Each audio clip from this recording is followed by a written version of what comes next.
श्री सुखदेव जी महाराज के देखो मनु, ये परीक्षित पांचवें मनु हुए तामस के भाई रेवत, छठे मनु चक्षु के पुत्र चाक्षुष हुए।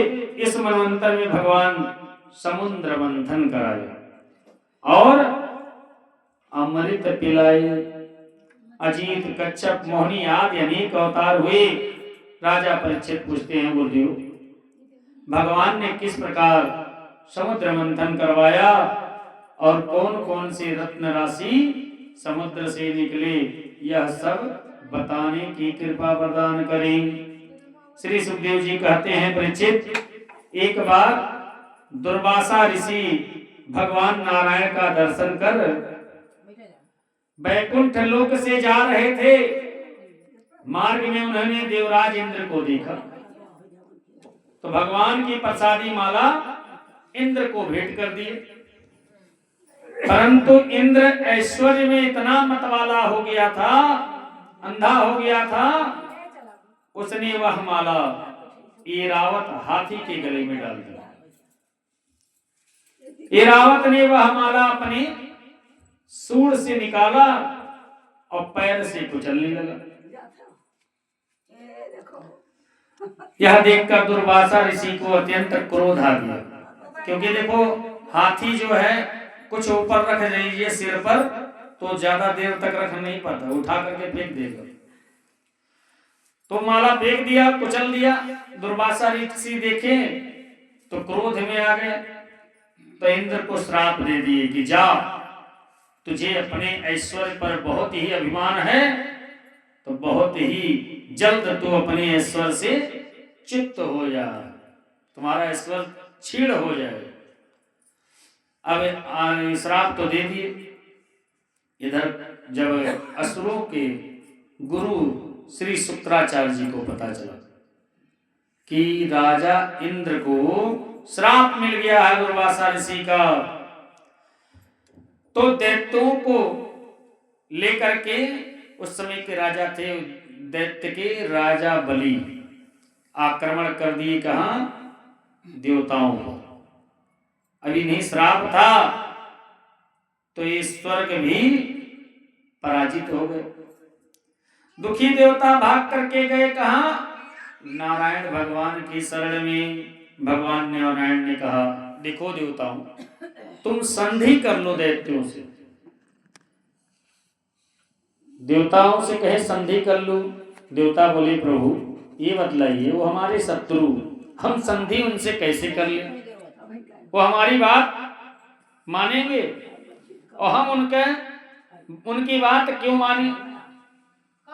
तो कहने लगे, देखो अहिमूषक न्याय का आश्रय लेकर तुम दोनों संधि कर लो।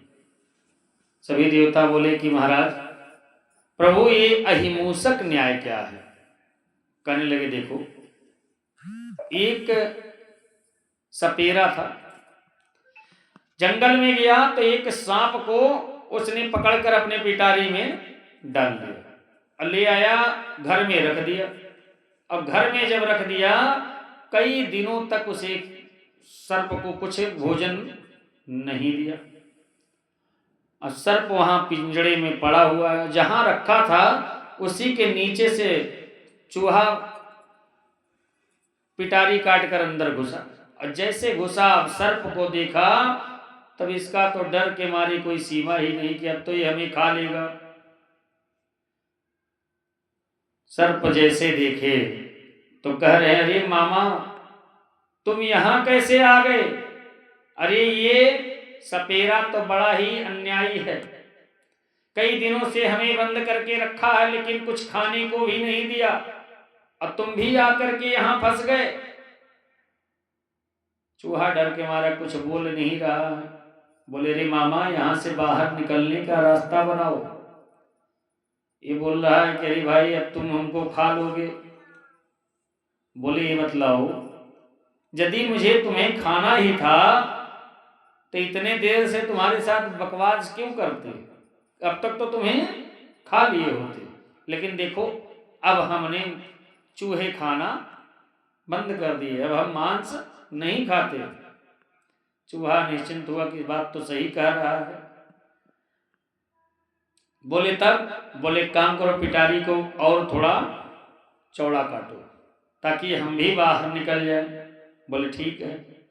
अब चूहा जैसे पिटारी को काट करके छिद्र को बड़ा किया तो सर्प बोला कि देखो एक काम करो, तुम यहीं पहले नहीं, पहले मैं निकल कर देखूं।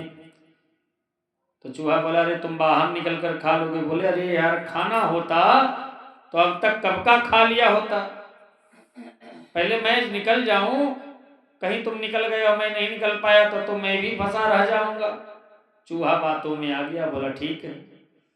अब ये क्या हुआ, सर्प निकला और निकल कर बाहर कुंडली मार करके बैठ गया कि अब कब ये चूहा आए और कब मैं उसको चट कर जाऊं। बैठा है इधर, चूहा आया और चूहा जैसे निकला तैसे सर्प चूहे को खा गया। तो वही कह रहे हैं कि तुम अहिमूषक न्याय का आश्रय लेकर संधि कर लो दैत्यों से। दैत्यराज बलि के पास गए इंद्र, और जाकर के जब इंद्र दरवाजे पर पहुंचे तो यहाँ सभी राक्षसी सेना इंद्र को दहाड़ मारने लगी। कहाँ आ गए? ये बोले देखो हम यहाँ आए हैं किसी काम से, हमें बीच में ना रोका जाए। राजा बलि देखें, बोले आने दो, ये तो अभी ऐसे ही अपने ऐश्वर्य से चित्त हो गया है, इससे अभी क्या डरना। गए राजा बलि को संधि बताए कि चलो हम लोग देखो रोज लड़ाई करते हैं, रोज तुम्हारी तरफ किसी न किसी की मृत्यु होती है, हमारी तरफ होती है, तो ऐसे आपस में लड़ना ठीक नहीं है। एक काम करते हैं, चलो समुद्र मंथन करते हैं, और समुद्र मंथन करके उसमें से अमृत निकलेगा तो हम आप दोनों आपस में बांट करके पी लेंगे। नहीं गए, पी लेंगे, तो जिससे ना तुम्हारी कभी मृत्यु होगी ना हमारी। बोले ठीक है, राजी हो गए। अब ये हुआ कि समुद्र मंथन किया कैसे जाए। तब सभी देवता और दैत्य अमृत पाने के प्रयास में मंदराचल पर्वत के पास गए और उसे उखाड़ लिए। मंदराचल पर्वत तो उखाड़ लिए, लेकिन समुद्र तक लेकर आने में असमर्थ थे। तो देवताओं ने भगवान नारायण का स्मरण किया। उसी समय गरुड़ पर सवार होकर भगवान अजीत का रूप धारण करके आए और मंदराचल पर्वत को पकड़कर ले जाकर के समुद्र में स्थापित कर दिया। बोले अजीत भगवान की जय। देवता और असुर दोनों गए वासुकी, नाग वासुकी के पास, और नाग वासुकी को भी अमृत का लालच देकर उन्हें भी कहें कि देखो चलो अमृत जो निकलेगा तुम भी पी लेना, जिससे तुम्हारी भी संतति अमर हो जाएगी, और लेकर चले आए। नागवासुकी को मथनी बनाए। अब मंथन जैसे चालू किए तैसे वो जो पर्वत इतना भारी था कि समुद्र में अंदर जाने लगा। अब ये लोग क्या करें? उसी समय फिर देवता नारायण का मदद लिए, पुकारे नारायण को। भगवान नारायण कच्छप का रूप धारण करके आए और मंदराचल पर्वत को अपनी पीठ पर धारण किया।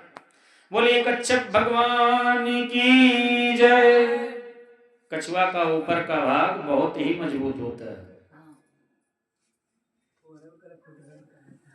तो उसी पर मंदराचल पर्वत को धारण कर समुद्र मंथन आरंभ करवाया। और जब आरंभ हुआ तो देवता और दैत्य में ये हुआ कि पहले ये बतलाओ, देवता क्या किए, ये तो होशियार होते ही हो, तो गए सबसे पहले सांप का मुख के तरफ खड़े हो गए। दैत्य उस समय ऐश्वर्यशाली थे, तो कहने लगे ये देखो हम जो हैं दैत्य वो उच्च कोटि के दैत्य हैं और हम सांप की पूंछ को नहीं पकड़ेंगे, क्योंकि सांप का पूंछ अशुभ होता है।